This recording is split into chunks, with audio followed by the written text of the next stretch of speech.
Hello children, you were tensed after getting the timetable. One or two of you have given the message also that madam, none of the English lectures are taken, what are we going to do in the exam? Oh, don't worry. I also, as you got the timetable, and every day 2 to 3 lectures I am recording and doing, so you don't worry. Within 2 days I'll give you the lectures, so don't worry. Now, before I start, I am Asha, your English teacher, and many of you must be knowing me when you have come for your admissions. You are, first and foremost, I welcome you to our Gurukul family. Due to COVID, we cannot do it personally, so verbally I do welcome you to our family. You will be always comfortable, and all your problems we will try all the teachers to solve it. So you need not worry for that. So many other lectures you have come across, and I feel you are comfortable with all of them. As far as English is concerned, 2 textbooks you have, by now you must be having it also, Hornbill, the core textbook, and the other one supplementary, that is snapshots. Okay, so you don't have exams from snapshots, no chapters will be asked. Okay, only Hornbill you are going to go with. Hornbill's first chapter, that is the portrait of a lady, I am going to handle today. First lesson, and it's written by Khushwant Singh. Before I start, I will give a brief description about the writer. Okay, Khushwant Singh is an Indian writer, born in the year 1915, 2nd Feb, that is February, and he died in the year 2014, 20th of March. When we are talking about, he was not only a writer, he was a politician, he was a well-known novelist, then at the same time he was a lawyer as well as a journalist.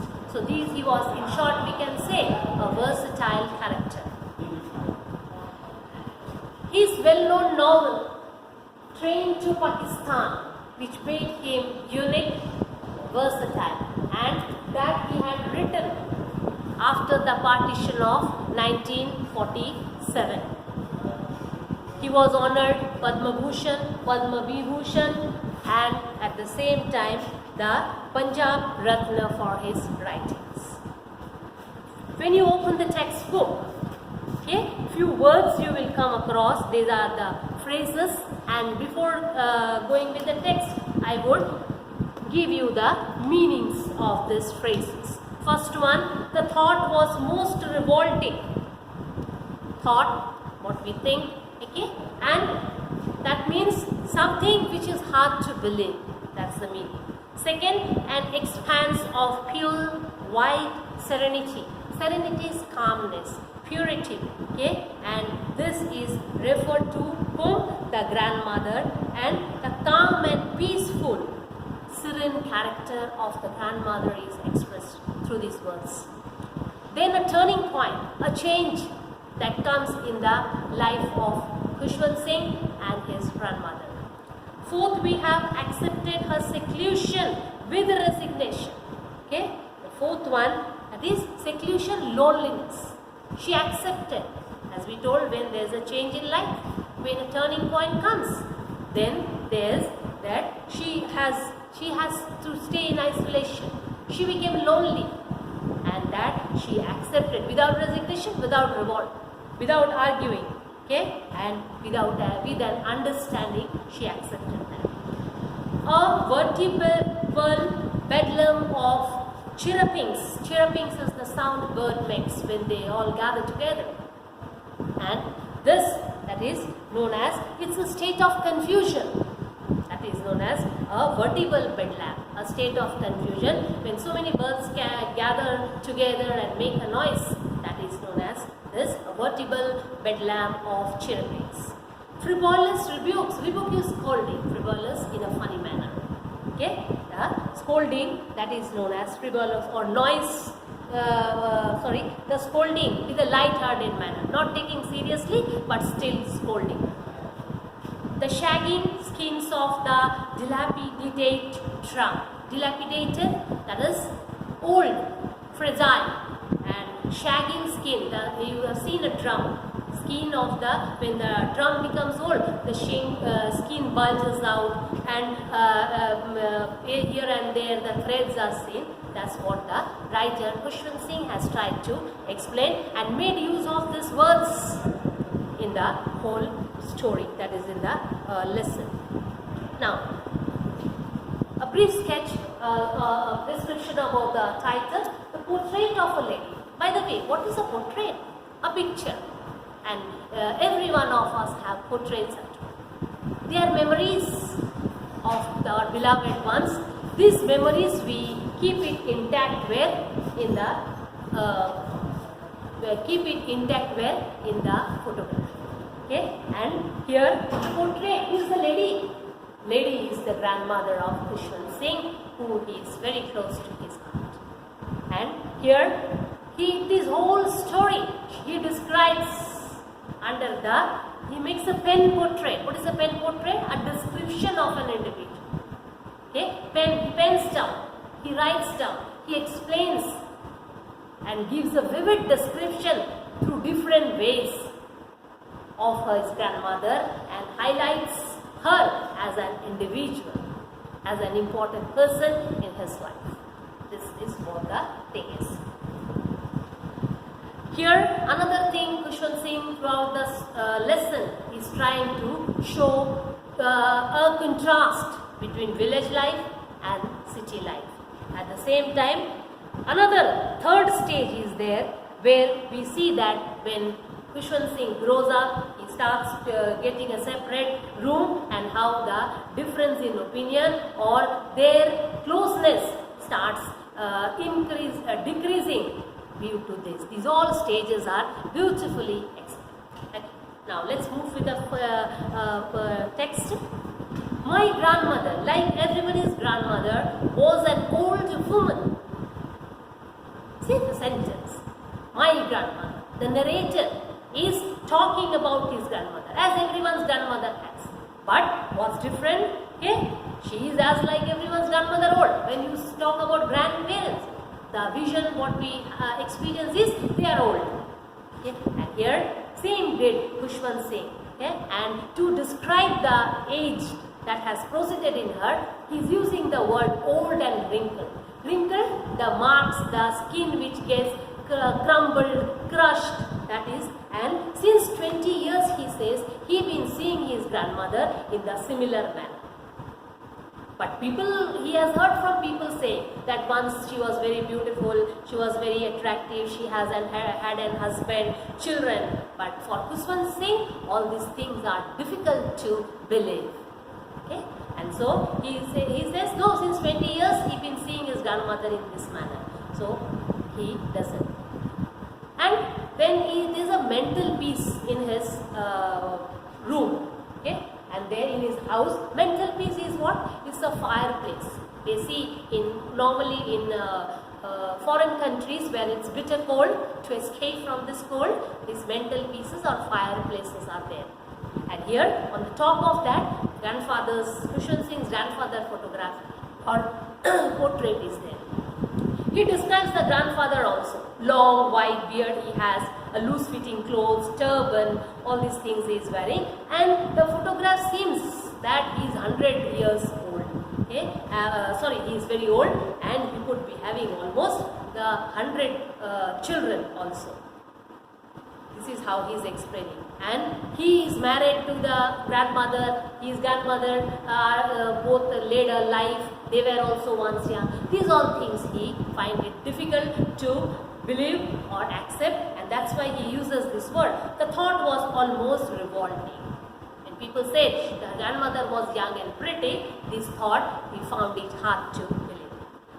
Grandmother, like everyone's grandmother, Khushwant Singh and his grandmother, they are very close to each other.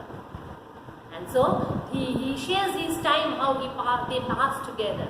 everyone's grandmother, they keep telling two stories to the children. They talk about their childhood, and so did grandmother of Khushwant Singh also. One word you have here, fables. Fables are stories, and prophets of goddesses and so. Khushwant Singh's grandmother was short in height. She was fat, and she always, while walking, she always bent forward, stoop. And the word stooping means when people who cannot walk straight, she used to walk awkwardly. That's why the word over here we see hobbled. You will find in the next page, on page number 4, a word is used, hobbled. Okay? Hobbled means people who cannot walk straight, they leap, or awkwardly who walk. That is why the word is used, hobbled. And because she always bent down forward, then that's why she got a stoop, a bone which has got a bend at the back, and she used to walk in that manner. She was never he saw, he felt she was ever beautiful. Always she would rest, because she is very old, to get the support of the body. She used to take the support of or balance on the waist, and always you would find her in the rosary. Rosary is you see in grandparents. Okay, rosary I would use the mala sort of. Okay, that and these beads are the motis. With this, she was always keep muttering the prayers, chant her prayers, and keep on moving the rosaries. If silver locks were scattered untidily over her pale, puckered face. Silver locks is the hair. She's old, so the color of the hair has also changed. And this, he is comparing total white color, and silver is also white color. So he says that silver locks, white hair is scattered, because it's not properly combed might be, or the length of the hair has become short, and that's why the hair is scattered untidily, not properly combed. And puckered face, puckered is wrinkled, pale face you could see there, and but lips always constantly muttering the prayers. She was like the winter landscape in the mountains, an expanse of pure white serenity. You will always find the grandmother moving throughout the house, and I have given you the meaning of this word. Wine, calmness, serenity, okay, is seen. Always white wine, white, she was always in white sun, without a single spot. And this he is comparing with the mountain in the winter season, which is covered totally with snow, and when the ray of the sun fall on it, the shine which we see in the snowy mountains, that is seen in this lady, that is the grandmother with the silver locks. And she is always very peaceful and content, satisfied with everything what she had. Now, grandmother and Khushwant Singh initially stayed in the village.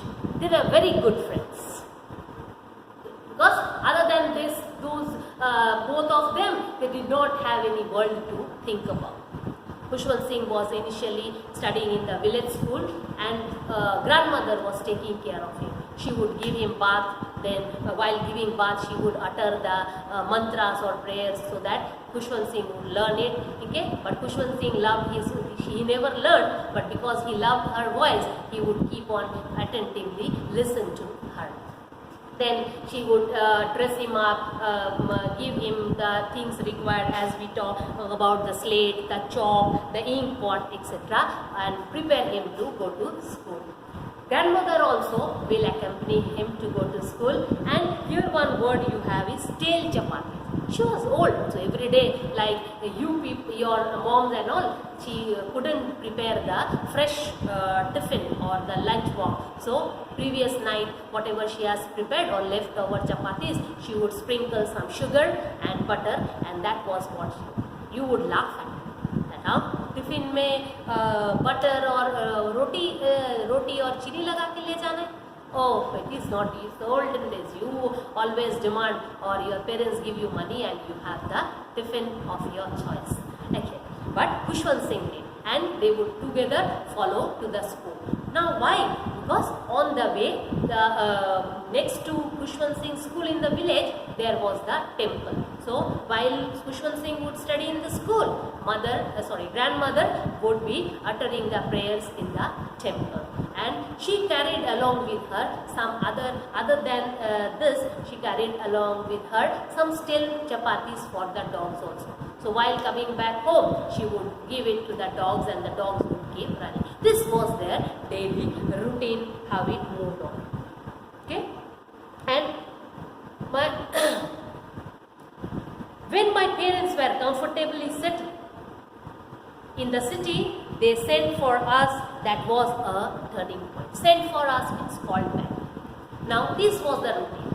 All of a sudden a turning point, change in the routine or change in life comes in the life of whom? Khushwant Singh and his grandmother. Khushwant Singh has to leave the village. He and the grandmother are now shifted to the school shifted to the city because his father have called them. Sent for means called for. And there now Khushwant Singh is going into an English medium school. Grandmother doesn't know English. Khushwant Singh is grown up, so hardly grandmother has to do anything or get Khushwant Singh prepared for the school. She feels that a distance is being created between the relationship of Khushwant Singh as well as the grandmother. She feels that, and so she feels lonely. She gets at times bugged also, but angry because she cannot help Khushwant Singh with the lessons. They are in English, and on asking Khushwant Singh what is being taught in the school, Khushwant Singh told her that he learned law of gravity, Archimedes principle, okay, and the lessons and everything was in English. Then she came to know that nothing was taught about God's holy scriptures in the school.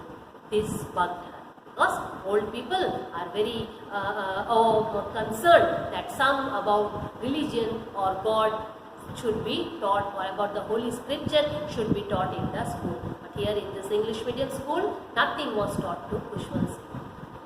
Then one fine day she came to know that music was also one of the subject in Khushwant Singh's school. So she didn't like it. She got very disturbed. Why? Because in those days, music was not considered to be an appropriate profession. She felt, or those people, to her music had lewd associations. Grandmother felt lewd is vulgar. Music is a vulgar profession.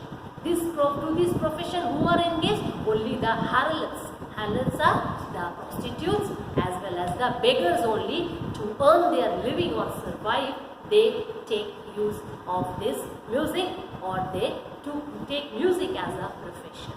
And it is decent people. Gentle folk means decent people will never go for the music. Slowly and gradually things goes on like this. Grandmother doesn't like many things, okay, but she is helpless. And on the other hand, Khushwant Singh grows up. He has to go to the university college, and he has got a separate home now. So the distance again, or the relationship is again decreasing, and accepted her seclusion with resignation.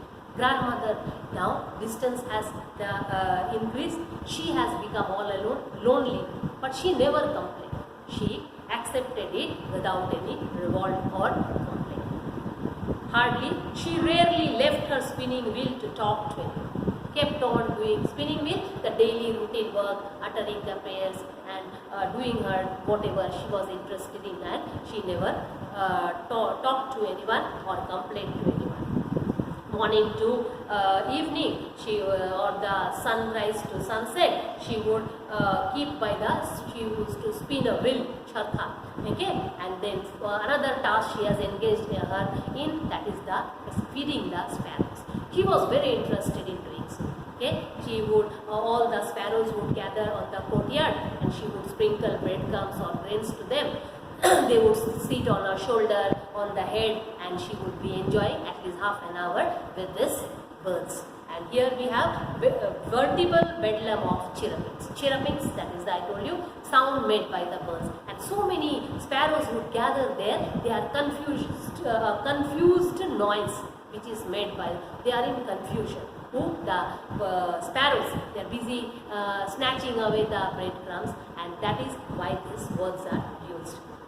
And then she would sit, grandmother would sit, but one word, she never shoot them away.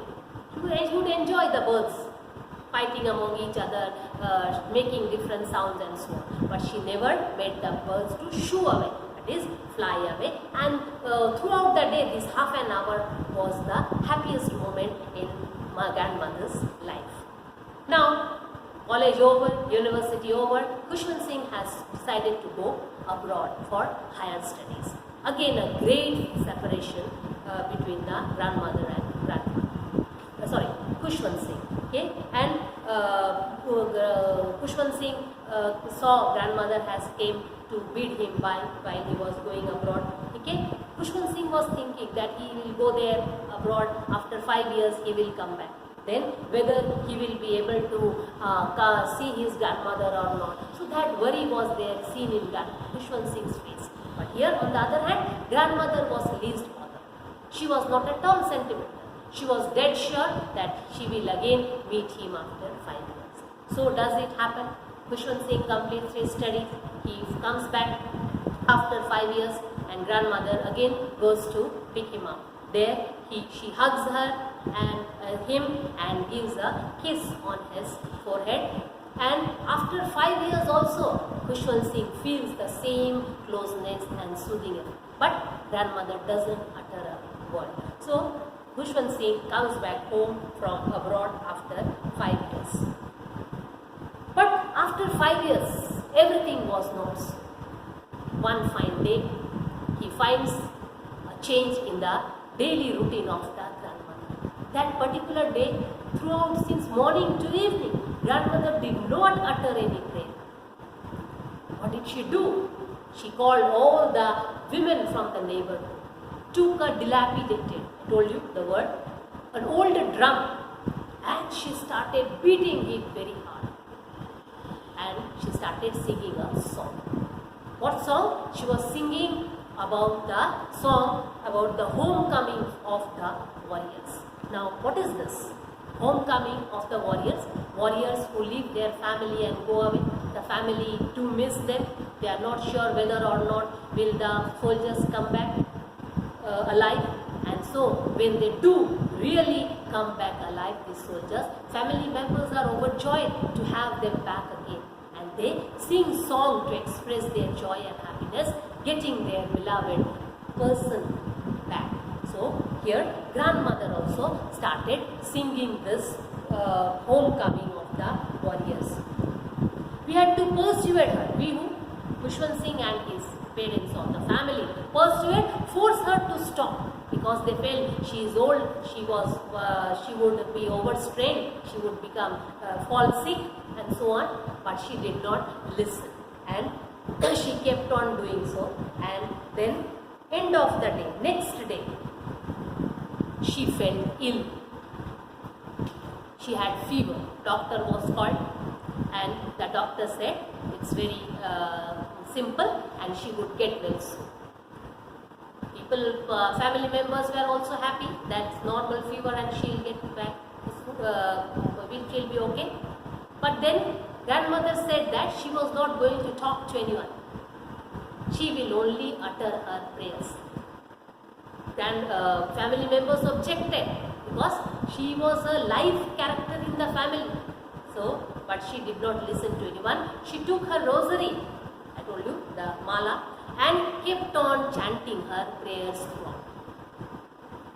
Before anything went on for some time, before anyone could think that something against their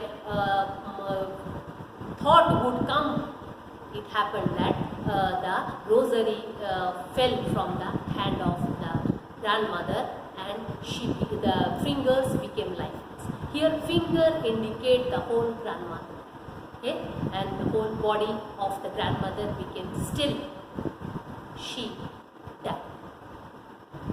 Family members could not face the loss, could not accept the loss of the beloved grandmother. Okay, but we cannot change the rule of the Almighty. Life and death are part and parcel of life.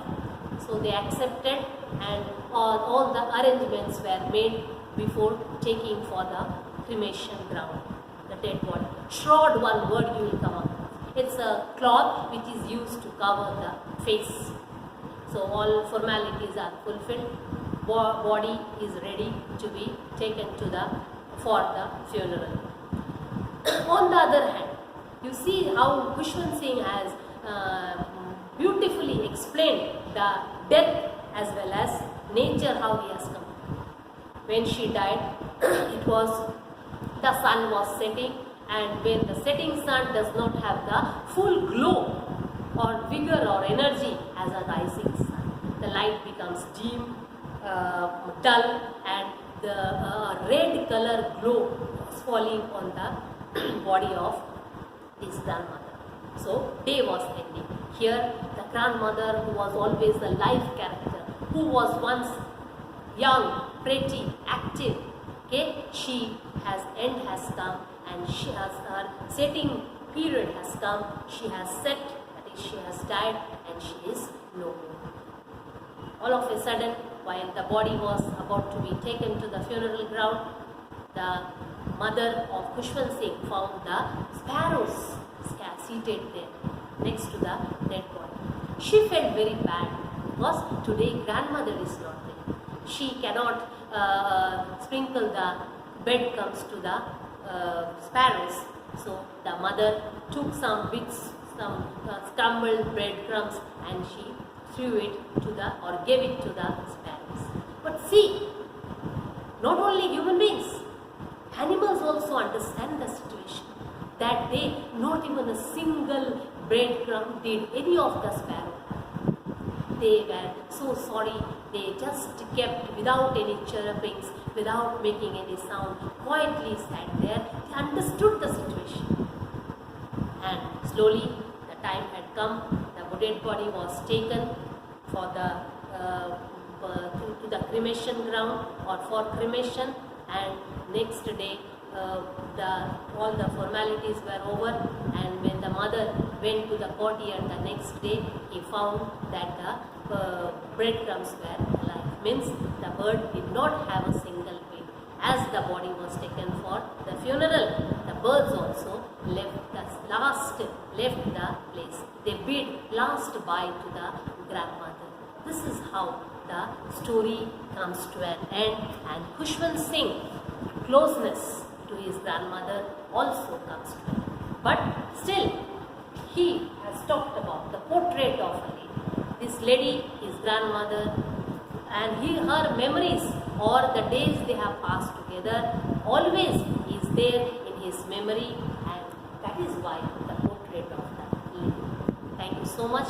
I hope this is your first lecture, but you must have understood me. Okay? Any problems, you can come up, or I mean to say, you can clear your doubts. And today, very soon, I'll be finishing the poetry for you also. Thank you so much. Have a nice time.